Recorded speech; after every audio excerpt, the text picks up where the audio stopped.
আসসালামু আলাইকুম গাইস, আশা করি সবাই ভালো আছেন। আজকের রেসিপি হলো তাওয়া চিকেন। আজকে আমরা ঘরোয়া পদ্ধতিতে খুব সহজে তাওয়া চিকেনের রেসিপি দেখাবো। ভিডিওটি শুরু থেকে শেষ পর্যন্ত দেখবেন। প্রথমে আমরা 1 কেজি মুরগির মাংসের ভিতরে 3 টেবিল চামচ টক দই আর সামান্য পরিমাণ লবণ দিয়ে মাখিয়ে 10 মিনিটের মতো রেখে দিলাম। এরপর একটি গরম কড়াইয়ের ভিতরে 1 কাপ তেল নিয়ে নিলাম। এরপর গরম তেলের ভিতরে মাখা মাংসগুলো ছেড়ে দিলাম। এরপর সামান্য পরিমাণ হলুদের গুঁড়া, ধনিয়ার গুঁড়া, মরিচের গুঁড়া, লবণ এবং জিরার গুঁড়ি নিয়ে নেড়েচেড়ে নিলাম। মশলাটা ভালোভাবে মেশানোর পরে একটু ঢেকে দিলাম। ঢেকে দেওয়ার কিছুক্ষণ পর পর ঢাকনা উঠিয়ে নাড়া দিতে হবে। নাড়া দেওয়ার পর যখন মাংসটা লালচে কালার আসবে তখন উঠিয়ে নিতে হবে। উঠিয়ে নেওয়ার পর দেখুন কত সুন্দর কালার চলে আসলো। এরপর মাংস ভাজা তেলের ভিতরে নিয়ে নিলাম 2 কাপ পরিমাণ পেঁয়াজ কুচি, দারচিনি, তেজপাতা, লবঙ্গ, এলাচি। পেঁয়াজটা বাদামি রং হওয়া পর্যন্ত ভালোভাবে ভেজে নিব।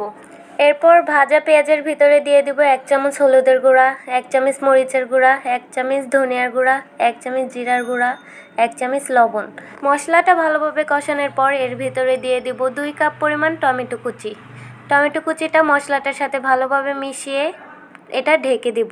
ঢেকে দেওয়ার 3 মিনিট পর ঢাকনাটা উঠিয়ে টমেটোটা যদি সেদ্ধ হয়ে যায় তখন খুন্তি দিয়ে টমেটোটাকে গালিয়ে দিব।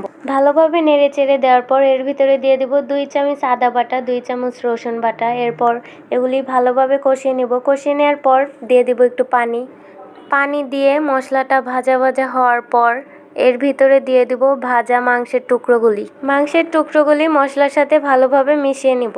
মাংসটা 5 মিনিট ভাজার পর এর ভিতরে দিয়ে দিব 3 টেবিল চামচ টক দই। এরপর সুন্দর ফ্লেভার আসার জন্য দিয়ে দিব একটু কাঁচামরিচ।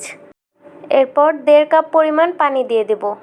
পানি দিয়ে ভালোভাবে নেড়ে চেড়ে দেওয়ার পর দিয়ে দিব 1/2 কাপ পরিমাণ সসটা মাংসের সাথে ভালোভাবে মিশিয়ে নেব।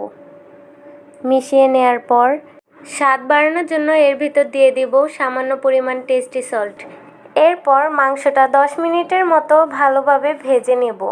ফাইনালি হয়ে গেল আমাদের তাওয়া চিকেন রেসিপি।